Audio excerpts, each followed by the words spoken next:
unang hirit, ang saya-saya. Sa unang hirit, unang hirit, unang hirit.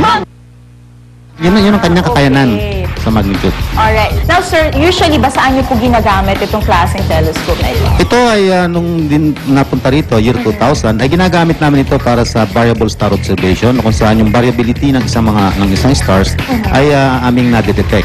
At ang isa pa ay ginagamit namin ito sa astrophotography. Ayun. Naku, ang sarap pala nitong pag-aralan. Pero bukod dito, sir, meron tayo pang mobile planetarium na tinatawag? Yes. Dalawa ang aming mobile planetarium. Ang isa yung bago namin ay nandun sa may central office. Ito ay ang tinatawag na mobile planetarium, inflatable dome. Yung nandito po sa amin ay umbrella type.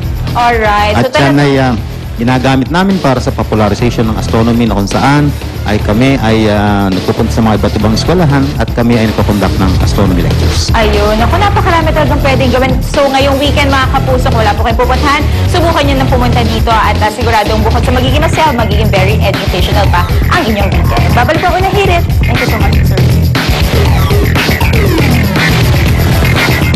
Sa unang hirit, ang saya-saya. Sa unang hirit, unang hirit. We gonna rock it up before we take it slow, girl. Let me rock you like a rodeo. Alright, isa nakakatuwang kwento po ang i-share namin sa inyo mga kapuso. Tungkol po ito sa isang aso na nakuna ng Fuji Television. Alam niyo po ba, ayan, nakasave po, ano ba yan? At meron po siyang companion na aso na hindi talaga niya iniwan. Pero para mas mabuo yung kwento, alam niyo po ba, pinasok po yung video niya sa YouTube at nagkaroon ng 3 million hits and more and counting pa. So panoorin po natin ito.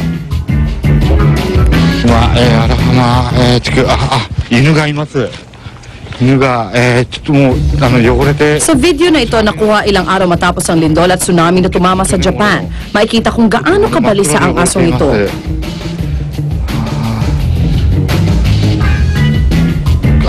Lumapit pa nga ito sa reporter at cameraman na tila may gustong sabihin. 鎖つけて、ちょっと怯えてるようです。怯えてるようですが。 Na ito'y bumalik sa kanyang pwesto, makikita ang isa pang aso na nakahiga lang sa lupa. Ang pagtataya ng mga kumuha ng video na sugatan mula sa trahedya ang asong nakahiga. Ani mo'y binabantayan nito at hindi iniiwan ang asong nanghihina. Tahimik at matyaga itong nag-aabang ng mga taong tutulong para sagipin ang sugatang kaibigan. Companion siya ng isang aso, hindi niya iniwan yung friend niya, no matter what. Diba? Nakaka-inspire naman bilang mga tao na maging katulad na lang tayo nila. Sana diba? tulad tayo. Baliktad. Alright. Ay, walang Siyempre, iwanan. Ano ba yung mga klaseng aso na ganyan na parang feeling mo talagang hindi ka iiwanan? Yung mga tinatawag natin companion dogs. Oo nga, mga man's best friend kasi ang mga aso natin, hindi lang natin sila kaibigan, sila nagpo-protect pa sa atin na para pag-usapan po yan. Kasama po natin ang isang dog behaviorist na si Mr. Lester Zapanta. Good morning! Hi, Lester. Lester. Lester, ano ba yung companion dogs? At hindi ba lahat ng dogs nagiging parang companion ng tao? Basically, all dogs can be companion dogs, but meron lang talagang mga preferred dogs na pwedeng maging family pet. Basically, family pet.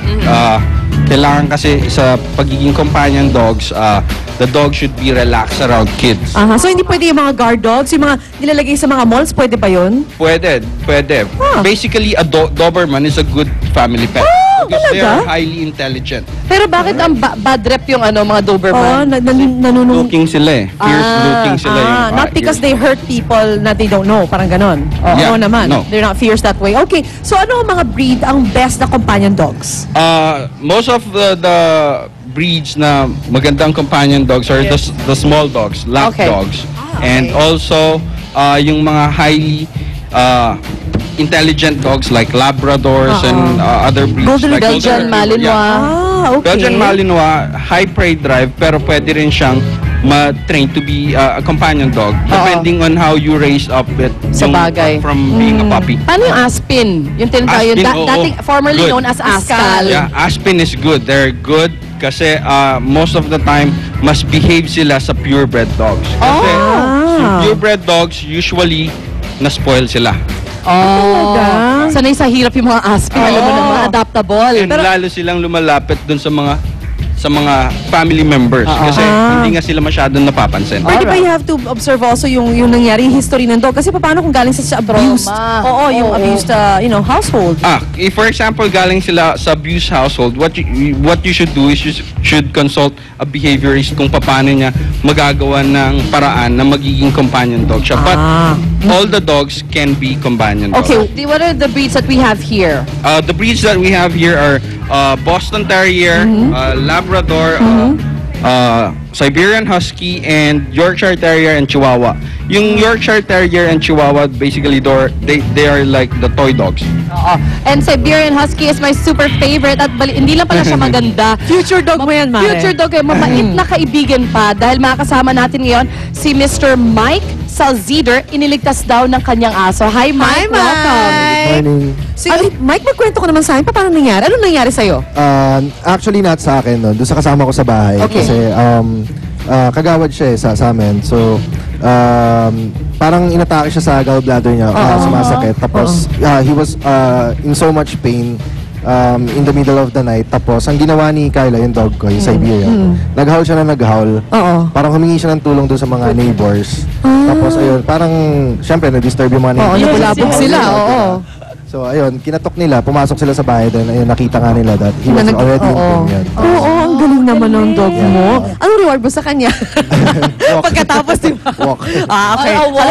Dog food times 2. Simple lang yung reward sa kanila, di ba? Just to be able to feel na mahal din sila nung nag-aalaga sa kanila. Just to be able to be near you, that's already a reward for them because they're pack-oriented dogs. So if you treat them well, they'll love you more. If you treat them well, definitely trust the dog, respect the dog, they will trust and respect you back and they'll save you. Oh man, thank you so much you guys. Ayan, ito ang ating hero. What's your name?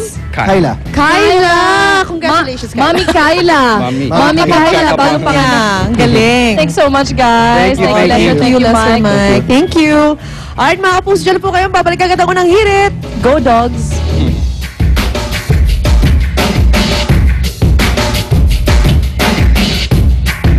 Maraming salamat sa aming sponsors, Ultra Mega Supermarket.